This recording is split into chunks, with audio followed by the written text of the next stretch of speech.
Aujourd'hui, nous allons apprendre ensemble comment il faut réaliser un effet de double exposure sur Photoshop. Vous importez d'abord vos deux images ou vos trois images sur les images que vous allez utiliser pour faire vos effets. Dans mon cas, moi, j'ai déjà pris la peine de le faire. J'ai effectué un détourage de l'image de mon mannequin que je vais utiliser pour faire l'effet. Là, la voici. Elle est très magnifique. Dans le cas, j'ai pas supprimé le fond en fait. J'ai masqué ça afin de pouvoir l'utiliser prochainement. Alors, je vais convertir ça en objet dynamique. Et après avoir converti ça en objet dynamique, je l'agrandis pour pouvoir lui donner un aspect un peu plus imposant. Ensuite, je vais activer l'une des deux images que je veux utiliser pour faire mon effet. Je prends d'abord la toute première image, créer un masque de décrétage sur cette image en faisant soit ceci, voilà, faites droit, la chose appelée sur Alt Click, voilà. Dans mon cas, je vais annuler ça. Là, l'image est entrée dans. Après avoir créé le masque de décrétage, je vais créer un masque de fusion sur mon image en question. Là, je viens ici, après avoir fait ça, je viens au niveau de type pinceau, je monte la taille, je change type de pinceau et je viens appliquer. Donc, je vais d'abord à ce que cette partie-là, la couleur soit en noir parce que je vais masquer une partie de l'image. Donc, quand je viens ici,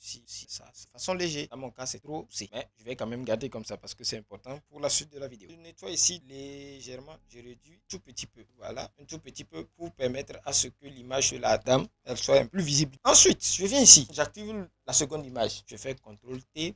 Je vais essayer de faire une rotation de 180 degrés. Là, elle aura la tête courbée vers le bas. Ensuite, ici, eh ben, je fais également le même pose par rapport à la première image. Créer un peu de crétage par rapport à notre première image. Ensuite, je lui applique de fusion et je reviens, je prends pinceau, je nettoie ici encore de façon légère. Ça commence par ressembler un peu déjà à quelque chose. Dans mon cas, je joue un peu pour voir si est-ce qu'on ne peut pas encore améliorer un peu la première image parce que j'ai comme l'impression que au niveau de la première image, j'ai trop nettoyé. Voilà, vous voyez, là, ça permet un peu d'avoir un bon aperçu de ce que. Là, la première partie est terminée. Là, nous allons embaucher la seconde partie qui consiste à pouvoir agencer le fond, puis l'image, afin de pouvoir avoir un aspect un peu plus imposant. D'accord.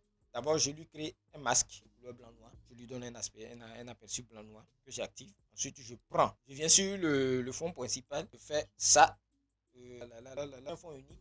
Je pipette l'image en question et vous allez voir que ça donne déjà quelque chose. C'est plus ou moins acceptable. Je valide. Je viens alors sur la première image parce que j'ai comme l'impression que l'image de la dame n'est pas assez sortie. Donc, bien sûr, le masque, je prends mon outil, mets ça un peu encore une fois afin qu'elle soit plus ou moins visible. On continue la vidéo. Ainsi, quand je finis de faire ça, je viens ici, je vois. Vous voyez, au niveau du bas, ce n'est pas assez esthétique. Je crée alors un masque de fusion au niveau de l'image principale. Et puis après, je viens ici, je nettoie ça de façon gentiment pouvoir masquer cette partie-là également. Ensuite, quand je finis ça, donc je viens à ce-ci, j'active la balance des couleurs afin de pouvoir jouer un peu sur obtenir quelque chose de plus. Dans mon cas, j'aimerais que ça ait un aspect plus vintage. Genre, vous voyez les vieilleries là. C'est cet aspect-là que je veux obtenir. Donc, je pense que j'en ai fini. Je vais grouper l'ensemble. Vous voyez, dans mon cas, j'ai fini. J'ai groupé l'ensemble. Là, je fais Shift, CTRL, Alt, et puis voilà. Là, c'est fini. Et ensuite, je viens au niveau de caméra raw. J'essaie de jouer avec les nuances de couleurs ou les variantes de couleurs et puis pour voir comment est-ce que je peux agencer la saturation et tout ce qui va s'en suivre.